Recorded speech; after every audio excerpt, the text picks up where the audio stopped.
Bonjour à tous, première de l'info à chaud sur ANews Expérience Client, une émission que vous retrouverez régulièrement pour traiter de tous les sujets d'actu chaude.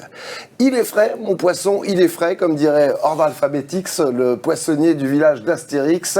Il est frais et il est sur abonnement. Du poisson et des fruits de mer livrés donc sur abonnement, c'est la belle idée relatée par Vincent Fagot dans Le Monde.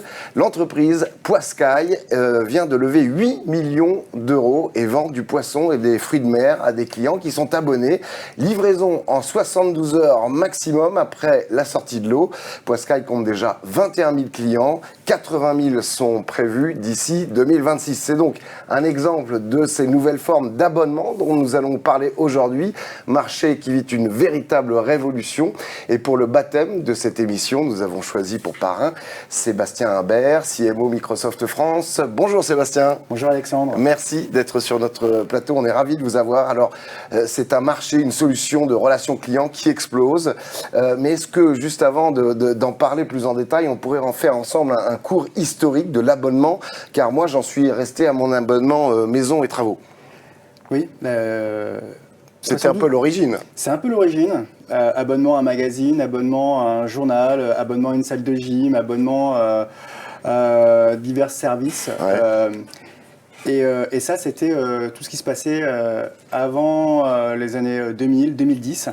Et puis vers 2010, il y a quelque chose qui a commencé à se développer avec l'émergence, la démocratisation de la technologie. Ouais. Qui est, les nouveaux outils, le cloud. Le cloud. Et en fait, le cloud computing a permis de nouveaux modèles, de nouveaux modèles économiques, ouais, qui nous a fait rentrer dans le modèle de l'économie de l'abonnement.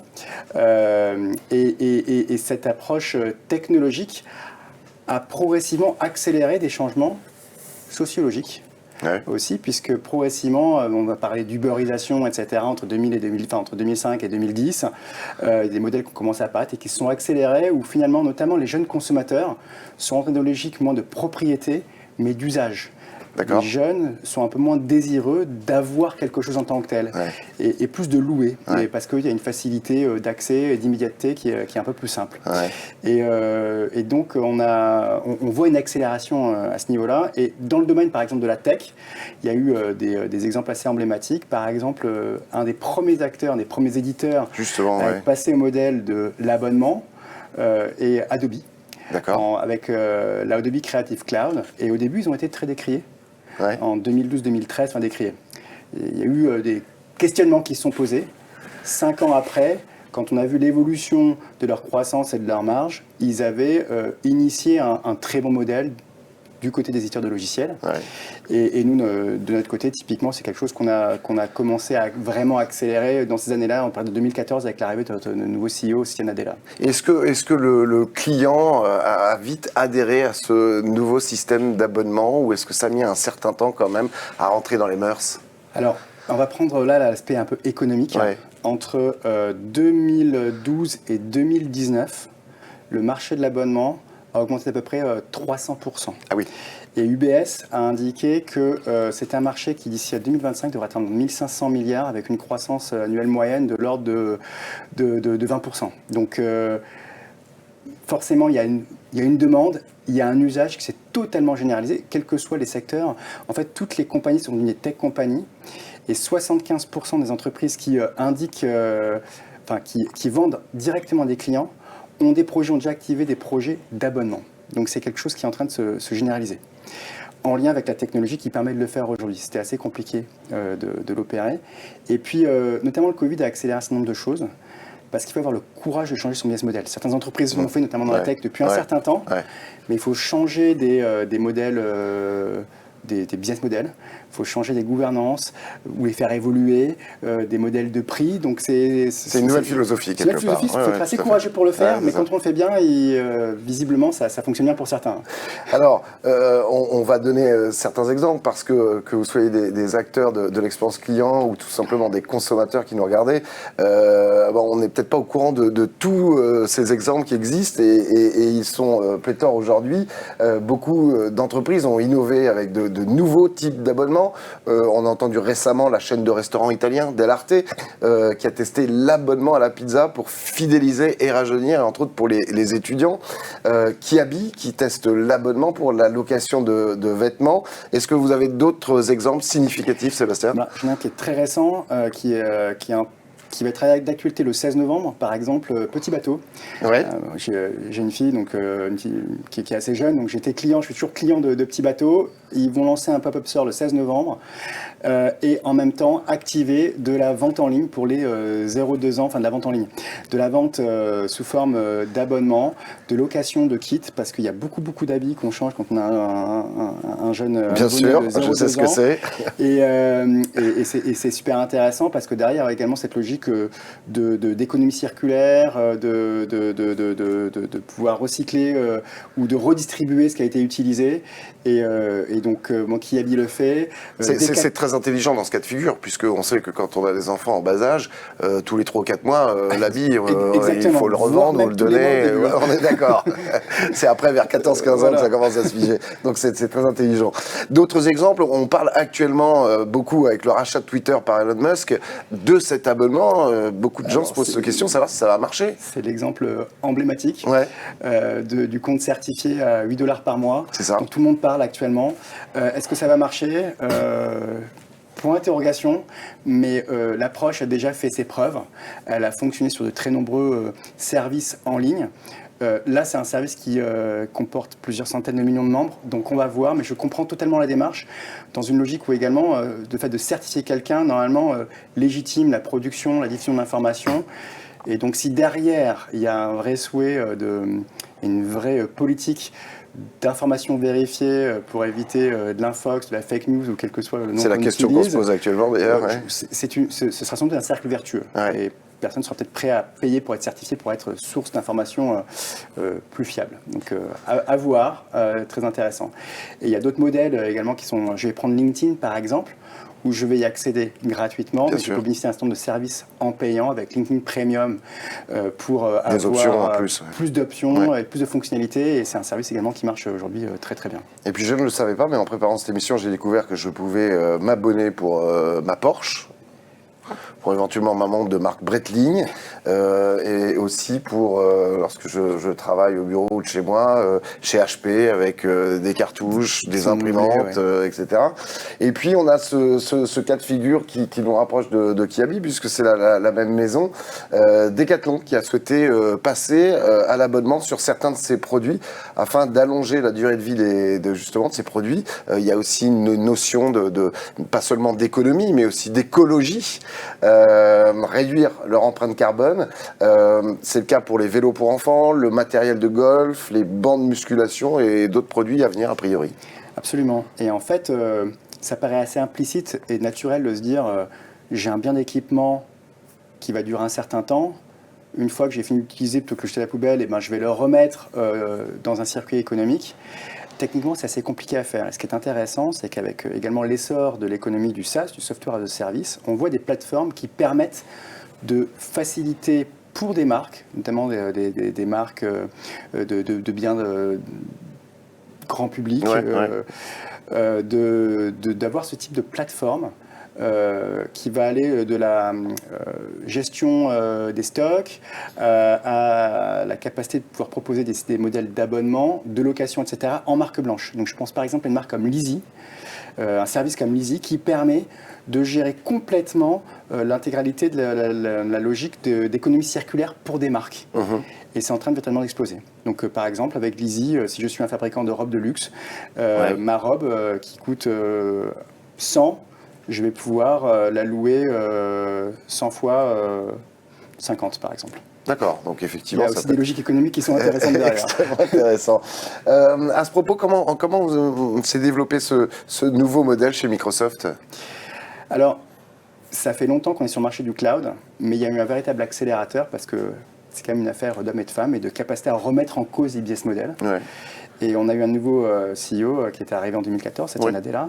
Ouais. Et avec Satya Nadella, on est rentré dans une ère où on est passé de logiciels qui étaient disponibles sous forme de contrat de licence, qu'on disait à l'étagère, vers des modèles où on paye en fonction de ce qu'on consomme ou en fonction d'options qu'on a achetées et que l'on va payer tous les mois, donc l'abonnement. D'accord. Et ça a remis en cause une très grande partie de notre organisation et même notre capacité à produire des produits et à innover. Et donc on a changé tout ça. Et est-ce que le pari s'est avéré fructueux? Entre 2014 et 2020, entre l'ensemble du Microsoft Cloud et puis l'arrivée, il n'y a pas très longtemps, du Xbox Game Pass, qui est une forme d'abonnement à part entière, on est passé de l'ordre de 6 milliards de dollars de chiffres générés par les solutions cloud à 70 milliards en 6 ans, si je prends 2014-2020. Donc le modèle a été vertueux, avec un changement, comme je disais, assez large de la manière de vendre et d'adresser. Et ce qui est extrêmement intéressant, c'est que ces nouveaux modes d'usage permettent d'adresser des nouveaux marchés, permettent d'adresser des nouveaux modèles économiques qui, par exemple, permettent, je vais prendre Microsoft 365, va permettre d'intégrer progressivement de nouveaux produits, par exemple Windows à la demande. D'accord. Windows pour le cloud en tant que tel, qui permettra d'avoir mon Windows sur n'importe quel périphérique. Et ça, c'est des choses qui n'étaient pas du tout possibles auparavant et qui sont possibles aujourd'hui. Est-ce que cette nouvelle façon de fonctionner a été facile à mettre en place? Est-ce que l'ensemble de l'organisation, de la chaîne, a réussi à... Notre CM au monde parle de business bravery. Donc de courage à changer les choses. Est-ce que ça a été facile? Non, mais est-ce qu'on avait un savoir-faire? Est-ce qu'on avait fait des investissements significatifs dans le cloud? Oui. Et je reviens souvent à la technologie, c'est que c'est permis en lien avec une architecture technologique qui permet de sous-tendre tout cela. Et les choix qui ont été faits nous permettent aujourd'hui d'opérer à scale et par exemple d'accélérer très rapidement sur de nouveaux business. Je parlais du Xbox Game Pass qui est assez récent. En moins de 3 ans, 3-4 ans, on est passé de 0 à 25 millions d'abonnés. Avec des revenus qui sont significatifs et qui permettent aussi des nouveaux usages. Comme je le disais, c'est qu'auparavant, jouer à des jeux vidéo, on était associé, était conditionné à avoir une console. Et maintenant, avec mon Xbox Game Pass, à l'image à l'instar d'un Netflix, je peux jouer à mes jeux sur un téléphone mobile, sur ma télé, sur n'importe quel type de périphérique. Et donc on démocratise les usages, quels que soient les écrans. Alors on a bien compris en quoi ces nouveaux modèles d'abonnement pouvaient séduire le consommateur, mais en quoi il peut séduire également l'investisseur ou les investisseurs? Ça, c'est la question qui explique pourquoi, par exemple, des banques comme Avolta Partners reconnaissent que les plus grosses levées ont été associées à des startups ou des entreprises qui ont accéléré sur le modèle à l'abonnement. C'est qu'en fait, ça permet d'avoir des modèles beaucoup plus prédictifs sur la gestion de sa trésorerie, de son cash flow. Parce qu'en fait, on est dans une logique de revenus récurrents. Et la récurrence du revenu, ça crée beaucoup de stabilité. Le directeur financier sait que chaque mois adore ça. Voilà. Versus des modèles 100% publicitaires qui vont être très variables en fonction de la demande en tant que tel, ou de la mise à disposition de biens à la vente qui vont être fluctuants en fonction des contextes économiques, ce qui est le cas d'ailleurs actuellement aujourd'hui où on a un contexte économique un peu plus tendu que d'habitude. Donc on a une certitude mensuellement, on pourrait dire, qui rassure. Alors, qui rassure. Après, il faut que ce soit bien exécuté. Et il y a des modèles qui fonctionnent très très bien à l'abonnement, d'autres qui ont périclité. Il y a de l'ordre de 10 à 15% des entreprises qui sont sur modèle à l'abonnement qui vont péricliter annuellement. En fait. Alors on va en parler de risques. Je vais juste terminer sur les intérêts pour les investisseurs et en comparatif effectivement avec le modèle traditionnel de consommation qu'on connaît tous. Est-ce que ça va perdurer? Est-ce qu'on pense que ça va même davantage exploser? Est-ce que d'autres entreprises vont rentrer dans cette voie? Mon point de vue, c'est que toutes les entreprises qui vendent directement aux consommateurs vont proposer des modèles à l'abonnement. D'accord. Parce que ça crée également de la connaissance client, de la proximité client. C'est un service supplémentaire. Donc c'est une vraie tendance structurelle et structurante aujourd'hui. Donc oui, c'est un phénomène qui est là également. Et sociologiquement, on est maintenant très habitué à louer. Après, est-ce que on va rentrer dans des logiques et on commence à voir d'abonnements pour gérer plusieurs autres abonnements? Très probablement, parce qu'on rentre dans une ère de prolifération des abonnements. Ouais. Et donc, je vais prendre par exemple Canal+, qui permet, via Canal, de s'abonner à OCS, à Disney, à Netflix. Bien sûr, bien sûr. Donc, on a un portail d'entrée pour arriver sur plusieurs autres modèles d'abonnement. Et ça, c'est une tendance qu'on commence aussi à voir arriver aujourd'hui. Alors, parlons des risques. Est-ce que justement, vous le disiez à l'instant, trop d'abonnements ne va pas tuer l'abonnement? Alors, oui, possible, surtout dans un contexte de crise où on fait plus attention. Ouais, bien sûr. Donc on va sans doute limiter ces abonnements. Donc on va vraiment garder les abonnements qui m'apportent le meilleur niveau de valeur, d'innovation, là où j'ai eu de la perception d'en avoir vraiment pour mon argent. Donc ça va être intéressant de voir comment ça va évoluer dans les mois prochains ou années à venir à ce niveau. Il y a également le coût d'acquisition, qui est une problématique de plus en plus importante, parce que c'est-à-dire, je peux proposer un service à l'abonnement, mais acquérir un nouveau client va coûter de plus en plus cher parce qu'il y a de plus en plus de services d'abonnement. Donc, si auparavant, acquérir un nouveau client, ça me coûtait 1 euro, mais que maintenant ça me coûte 500 euros, je vais mettre beaucoup plus de temps à amortir mon client dans le temps. bien sûr. Et en fait, ce coût d'acquisition est proportionnellement plus important en lien avec l'évolution du nombre d'abonnements qu'il y a sur le marché. Ouais. Et également, il y a beaucoup plus de concurrence.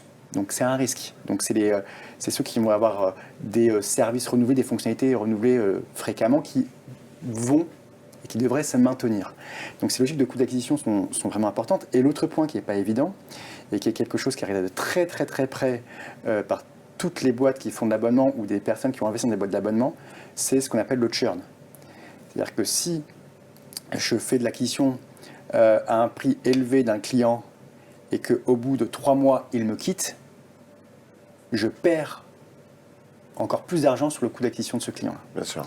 Et donc, je vérifie extrêmement, je regarde très très près cette notion de churn rate, donc d'abandon d'un client en cours de route. Ouais. Et ça, c'est une problématique qu'on voit de plus en plus. Et c'est pour ça d'ailleurs que on voit des nouveaux métiers se développer. Alors, je vais prendre le milieu des éditeurs de logiciels que je connais bien, de Customer Success Manager, qui va avoir pour ambition d'aider à déployer le maximum de services, d'aider à comprendre comment utiliser l'ensemble des fonctionnalités d'un produit. Parce que si j'utilise peu ou pas un produit, je vais le quitter. C'est sûr. Et je prends un Netflix, c'est pour ça qu'il y a des logiques de contenu récurrent et de super production qui sont mises à disposition régulièrement, Amazon Prime qui va se renchérir, etc.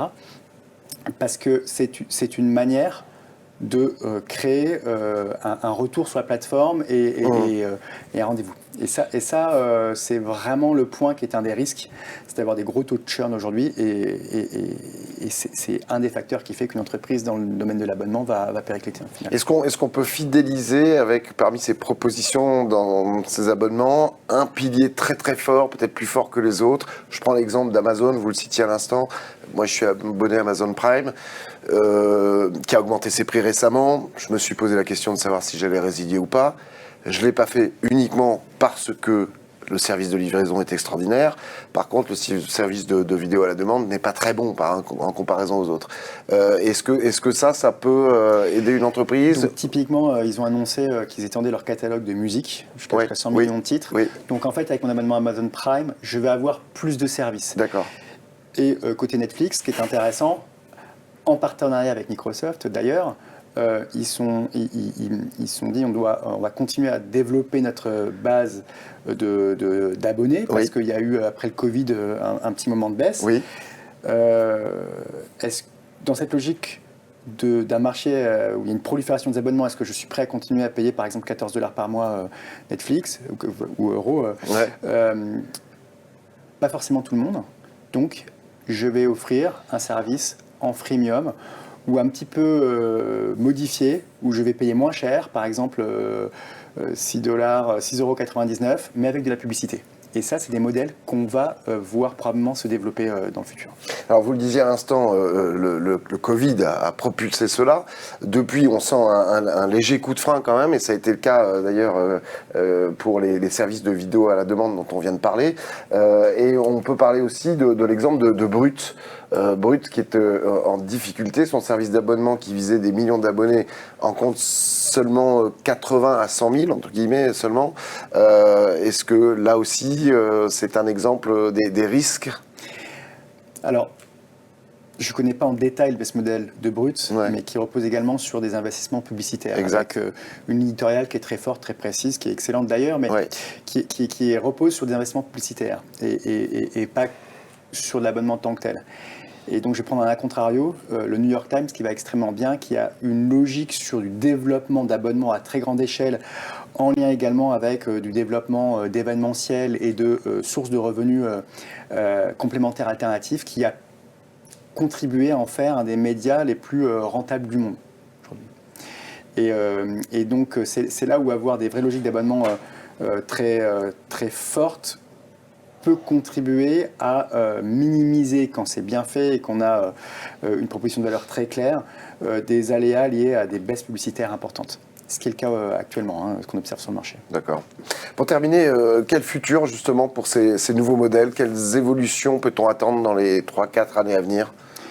Donc, ce que je disais tout à l'heure, c'est des méta-abonnements Ouais. pour agréger plusieurs abonnements. Ouais.